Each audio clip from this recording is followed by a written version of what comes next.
मिरज तालुक्यातील बेडग या गावामध्ये विश्वरत्न डॉक्टर बाबासाहेब आंबेडकर यांच्या नावाची कमान तिथला सरपंच उमेश पाटील व त्याच्या सहकारी सदस्यांनी 16 जून 2023 रोजी बेकायदेशीररित्या पाडलेली होती आणि त्या विरोधात मोठं समस्त आंबेडकरी समाजाच्या वतीनं तीव्र आंदोलन महाराष्ट्रभर देशभर पसरलेलं होतं आणि त्या आंदोलनाची दखल माननीय त्यावेळचे गृहमंत्री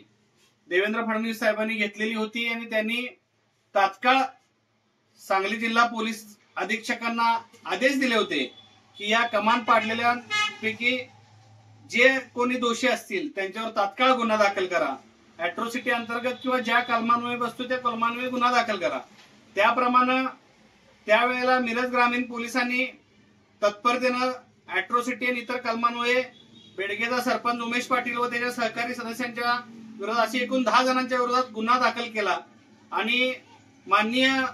उपविभागीय पोलीस अधिकारी प्रवीण गिल्डा साहेबांनी त्याचा तपास पूर्ण करून 30 मार्च 2025 रोजी हे दोषारोप पत्र म्हणजे चार्जशीट माननीय जिल्हा स्पेशल न्यायालयामध्ये दाखल केलेलं आहे। आम्हाला आंबेडकरी समाजाला एक आनंद झाला की आमच्या समाजावर अन्याय करणाऱ्या व्यक्तीच्या विरोधात दोषारोप पत्र माननीय न्यायालयात दाखल झालेला आहे। पण यापुढची मागणी आमची या राज्याचे मुख्यमंत्री आदरणीय देवेंद्र फडणवीस साहेब तथा गृहमंत्री यांच्याकडे अशी असणार आहे की ही अॅट्रॉसिटीची केस फास्ट ट्रॅक कोर्टामध्ये चालावी, या पद्धतीचं ह्या मागणीचं निवेदन आंबेडकरी समाजातील शिष्टमंडळ घेऊन येणाऱ्या काही दिवसांमध्ये देवेंद्र फडणवीस साहेबांची भेट घेऊन आम्ही या भेटीमध्ये ही मागणी करणार आहोत आणि बेडगेचा सरपंच उमेश पाटील आणि त्या सहकाऱ्यांच्यावर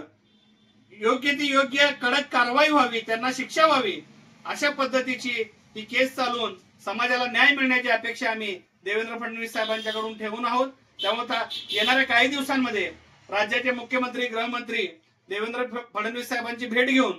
ही आमच्या अॅट्रॉसिटीची केस फास्ट ट्रॅक कोर्टात चालवण्याची मागणी तीव्रपणे लावून धरणार आहोत, अन्यथा महाराष्ट्रभर पुन्हा तीव्र आंदोलन करण्याचा इशारा आम्ही आज देतोय।